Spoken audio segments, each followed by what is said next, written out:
We have an absolutely heartbreaking story today out of the Chicago area. A baby only 1 month old was found dead in a U-Haul truck. Now, the assumption was that the little boy died from the heat and dehydration, but an autopsy uncovered a shocking cause of death. We are taking a closer look at the charges the newborn's mother faces with criminal defense attorney Diane Menashe. Welcome to Sidebar, presented by Law&Crime. I'm Jesse Weber. A 26-year-old woman faces up to 100 years in prison after police charged her with murdering her 1-month-old son. Grayson Lunsford was born on August 4th, 2024, but by September 16th, he was dead. Peoria, Illinois police rushed out to a home at around 7 p.m. after a 911 call about a dead child. According to first responders, Grayson's mother, Andrea Lunsford, was acting erratically at the scene. A family member had apparently found Grayson inside of a U-Haul truck, pulled him out, placed him on the grass, and by the way, it's alleged that that U-Haul truck with Grayson inside was parked for hours with the windows rolled up. Now, paramedics, they quickly determined that Grayson had been dead for at least 4 hours, likely died from hypothermia and dehydration. But the story doesn't end there, because Lunsford was arrested and charged with endangering the life and health of a child, but those charges were upgraded to first-degree murder. And what did we get from the autopsy result? Did this change how investigators looked at this case? You have to think so, because while the report revealed that Grayson suffered from malnutrition, dehydration, overall neglect, he also apparently had cocaine in his system. The autopsy report said the presence and quantity of cocaine in the baby's system were significant enough to conclude that cocaine intoxication was the immediate cause of death.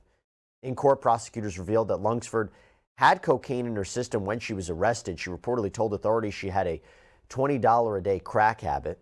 The autopsy report also showed that Grayson had been dead for 12 to 14 hours before he was found, despite Lunsford insisting that she only left him in the truck for a few hours and that she had fed him multiple times. She also claimed to have left a bottle propped up on the seat so that he could feed himself, but remember, he was only a few weeks old.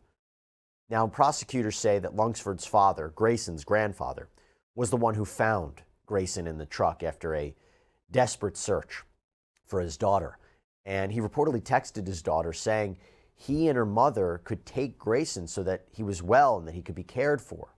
In fact, Lunsford's father reportedly told police that his daughter kept calling him that day, asking for gas money, and he told her no. And then he claims he texted her, "You know that baby can overheat and die. Please let us help you."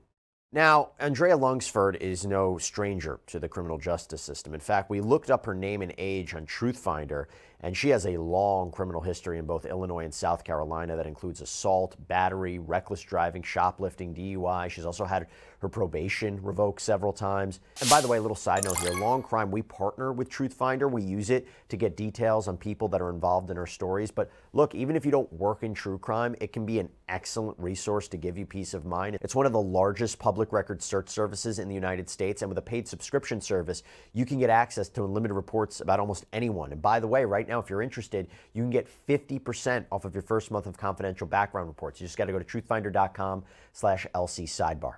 Now, according to Lunsford's social media, she has struggled with drug abuse, and in fact, we learned that Lunsford had another child that she was found unfit to parent. This was 2 years ago. She lost parental rights. Court documents say that when Lunsford was 23, she had a baby. She tested positive for cocaine at the time of the birth and admitted to using drugs throughout the pregnancy. Even on the morning the baby was born, the baby, who was in the NICU for a while, was taken into the custody of the Department of Children and Family Services, who says they tried to contact Lunsford several times, but they couldn't find her after she left the hospital. Social workers later learned that she was in the county jail. The judge officially terminated her parental rights in 2022, and DCFS says they had started an investigation into Grayson and if he was okay after he was born, but Lunsford was a no-show, or apparently was a no-show for an in-person visit. And in yet another tragic twist to this case, Grayson's father died. He died just 10 days before Grayson did, reportedly from a drug overdose. He had just posted photos of himself with his newborn son on a social media account. The court appointed Lunsford a public defender after she said that her income consisted of just state benefits and around $500 a month from her OnlyFans page. The judge denied her bond, citing that a GPS tracker wouldn't prevent Lunsford from using. Her next court date is in November, and if convicted, as I said, she could face 100 years in prison. I'm joined right now by renowned criminal defense attorney Diane Menashe to talk a little bit more about this. Diane, this is a tough case, putting the law aside. This is just a really, really tough case. What are your initial impressions? And before we started, you were really taking note of the fact that she is charged with first-degree murder. Talk to us about that. Yeah, as you and I were talking about, just when I read that, it struck me as interesting, if nothing else, based on the facts of the case, because it seems like, she certainly was reckless, arguably, by leaving a child in the vehicle, particularly with the windows up. And for that duration of time. There's also the issue of cocaine. We know that the baby could have been born. She could have been using while giving birth, and then perhaps even 4 weeks later, the baby still could be testing positive for cocaine. We also know that breast milk can transfer cocaine from a mother to a child.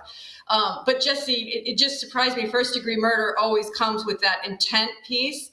But the way the Illinois statute reads, as I looked up this morning, and you and I briefly talked about, it can also constitute her doing acts which could substantially cause either the death or great bodily harm.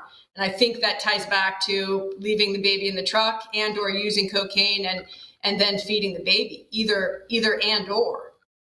And it seems to me, if that text message is real from her father, there was a knowledge component, like you shouldn't be leaving a baby in a car like this. And I think that's probably what adds to it as well.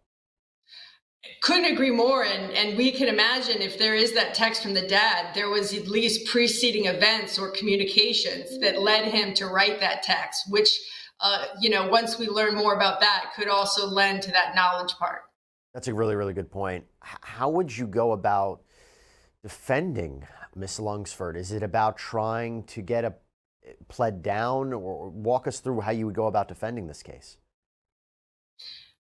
Yeah, I mean, obviously everyone begins with a presumption of innocence, but I think these facts and also even coupled with the fact that we know she's on probation currently at the time of this offense and she's tested positive, I think this is a case where one of the main goals is to really, try to negotiate this down from a first-degree murder.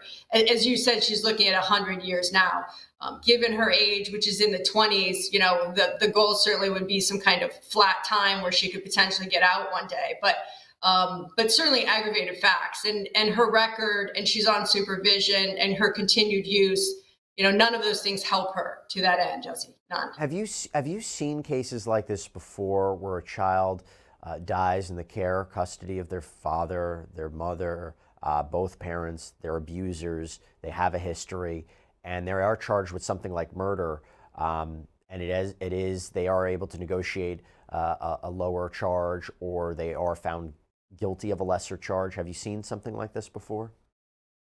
I have, and in fact, you can think back, kind of back in the day, there was a lot of shaken baby cases, and those cases were initially often indicted as murder cases, and then pled down to either involuntary or voluntary manslaughters and or reckless homicide cases. So certainly, I think this type of case falls into that larger umbrella of types of cases.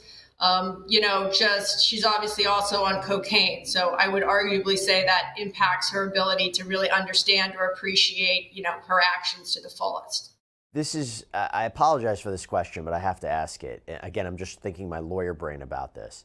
If they say the immediate cause of death was cocaine, does she try to argue, well, I didn't deliberately give my baby cocaine, the baby accidentally got a hold of the cocaine? Because the worst case for her was, yeah, I gave my baby cocaine, left the baby in the car to die. Yep, murder, convicted, get it. Is there an argument to say it wasn't deliberate, it was an accident? I don't know if that's the right word, but the baby got a hold of the cocaine on his own. Well, I think you just hit on something. It does help her in some way, this cocaine finding.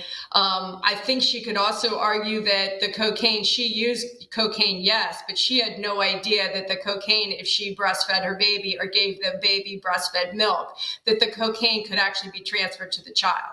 I actually think a lot of women or a lot of people don't know that. I do think there's some play there for her versus Jesse, as you've just said, leaving a 1-month-old in a truck, with the windows up. That's a different thing because that's just common sense. The thing that would hurt her is that she had another baby and it was a very similar incident and she lost parental rights. So it goes to that knowledge component. Look, I don't know if that's a valid defense. I don't know if she would even put that forward. I don't even know if it applies to this. I'm trying to think of ways because I don't know. From this point of view, it looks like it's pretty damning against her. Talking about 100 years, whether she were to take some sort of deal or if she was convicted, that number really stands out to you. 100 years, is that a real possibility? It seems then again, like I mean, not. what am I talking about? It's life in prison. It's the same kind of thing. I was just going to say it's the 100 is really just a life sentence, right? Which we do see in murder cases, and maybe some have possibilities of parole, but still life sentences. I would say sort of an expectation of this type of case moving forward, maybe 20 some years. I mean, I would think given her age, the 100 is not really realistic. I do think just as mitigation, Jesse, something to think about is here we have someone that has a history of abuse. Father dies. We could assume that was that was an exacerbation. Then she starts using even more, right? Presumably. And it sounds like he died of an overdose. So that relationship was certainly not healthy. So there is some, certainly on the defense side, there's work to be done to present a more comprehensive picture of how she got to where she got. And where the system failed her. It sounds like Children's Services failed her, quite possibly. Why was she allowed to leave the hospital with that baby? Right. Let's talk about that. First of all, I can't believe I asked that question about is 100 years a possibility. I cover murder cases all the time. It's life in prison. There's multiple life sentences. It's been a long week. I can't believe I asked that question. But anyway, let me ask you about this, though. DCFS, what role do they play in this? Because they took custody of her other baby. Here they were investigating her as soon as Grayson gave birth. Apparently had tried to contact her days before his death, saying there were concerns about a substantial risk to a child. They apparently made several attempts to visit Lunsford at home. Doesn't seem like it was successful. But could they have done more? What role do they play in this? We know that they only investigate when they receive a tip, right? Whether even that's an anonymous one. Interestingly, though, she was presumably allowed to leave the hospital with Grayson, which means that she wasn't, the baby didn't test positive for any illicit substances at birth. So she must have been clean for some duration, or at least we can assume. In terms of their responsibility, I mean, it's hard to know, where their failures were, but I would like to see more about their efforts to actually locate her, right? Like, did they go to the address where she was last known to be? Did they go to her parents' address? What types of efforts did they make? And let's be clear, I mean, those types of agencies are always understaffed. But it does certainly seem like a gap, right, in our system that one child was taken from her because of these exact same issues that, that now cost presumably Grayson his life. It's just such a tragic case. And when we talk about cases, victims, you don't get more innocent than children. You don't get more innocent and more defenseless and more vulnerable than a 1-month-old, And, I wouldn't be surprised if this doesn't go to trial, because trying to get a fair and impartial jury in a case like this, that feels like an uphill battle. 100%. And I also think that, any type of expert that could come in would also talk about sort of what that death for Grayson looked like, or rather sounded like. They're crying. I mean, you and I can both imagine, Jesse, I think there's probably some very emotional testimony there. This death, however it was, the cocaine or the other issues that we know about from the coroner's report, it wasn't an instantaneous death. And certainly that will be a talking point from the prosecutors throughout this case. That baby suffered. Yeah.